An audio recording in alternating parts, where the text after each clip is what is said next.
तंबू आतून फाडलेला, लोकांचे कपडे गायब, शरीरावरती विचित्र ताकदीचे डाग आणि एकही पाऊलफूल नसताना 9 जण बर्फामध्ये मृत. 1959 मध्ये झालेलं डॅटलो पास रहस्य आजवरचं जगातील सर्वात भीषण आणि अनुत्तरित पर्वत रहस्य राहिलेलं आहे. नमस्कार मित्रांनो, तुम्ही पाहतात मिस्टेरियस मराठी. आज आपण जाणून घेणार आहोत जगातील सर्वात रहस्यमय, भीषण आणि आजही न सुटलेलं एक पर्वत रहस्य, डॅटलो पास मिस्ट्री.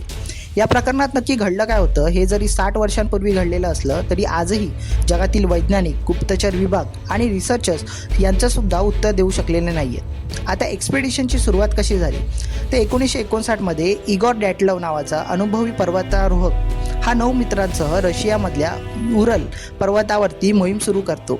सगळेजण अनुभवी, कोणीही नौका नाही, हवामानसुद्धा तुफानी पण मॅनेजेबल.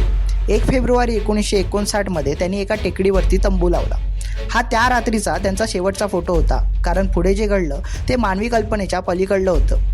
आता डेड बॉडी सापडले कसे? तर त्यांच्या परत न आल्यावरती शोधपथक पाठवण्यात आलं आणि त्यांनी पाहिलं की तंबू हा जमिनीवर व्यवस्थित लावलेला, पण तंबू आतून फाडलेला. आत कपडे, बूट, सामान, पण लोक गायब. शोध घेतला आणि 1.5 किलोमीटर खाली बर्फात 2 पर्वतारोहकांचे शरीर सापडलं, अर्धनग्न, बर्फांच्या झाडाखाली, हात जाळलेले, जणू त्यांनी आग पेटवण्याचा प्रयत्न केलेला होता. आता उरलेली 7 शरीरं ही अधिक भयानक होती. उरलेली शरीरं ही वेगवेगळ्या ठिकाणी सापडली. त्यातलं शॉकिंग काय होतं का, काहींच्या हाडांना प्रचंड ताकदीने क्रश केलेलं, एका मुलीची जीभ गायब, डोळे काढलेले, सॉफ्ट टिश्यूज हरवलेले, कोणतेही ब्लड नाही, म्हणजे हल्ला हा बाहेरून नाही तर शेवटी 4 शरीर ही बर्फाखाली 13 फूट खोल सापडली. त्यांची हाडं तशीच फुटलेली जशी कार अपघातात फुटतात. आणि विचित्र म्हणजे काहींच्या कपड्यांवरती रेडिओ ॲक्टिव्ह पदार्थ सापडला. आता काय घडलं असेल तर रशियन मिलिटरी मिसाईल टेस्ट, त्या परिसरात गुप्त मिसाईल टेस्ट ही चालत होती. रेडिएशन हे याचं कारण असू शकतं. आता कॅटाबॅटिक वाइंड्स म्हणजे पर्वतावरील राक्षसी वारे, हे वारे अचानक 200 किलोमीटर प्लस पर आवर वेगाने येतात आणि तंबू उकडतात. त्यानंतर येती आणि माउंटन क्रिएचर्स, शरीरावरील हाडं मोडण्याची शक्ती ही मानवाच्या ताकदीपेक्षा खूपच जास्त होती. त्यानंतर इन्फ्रासाऊंड थेरी, हवा आणि पर्वतामुळे तयार झालेल्या लो फ्रिक्वेन्सी आवाजांमुळे लोक वेडे होतात आणि पळून जातात.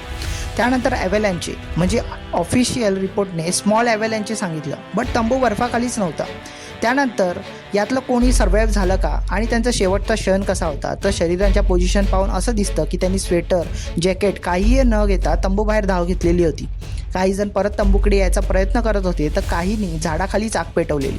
काहींची डेट फाईट ही सारखी पोझिशन होती आणि काही पूर्णपणे हे बर्फाखाली गाडले गेलेले होते. ते सर्व भयाने पळत होते, पण कशापासून आजही उत्तर मिळालेलं नाही.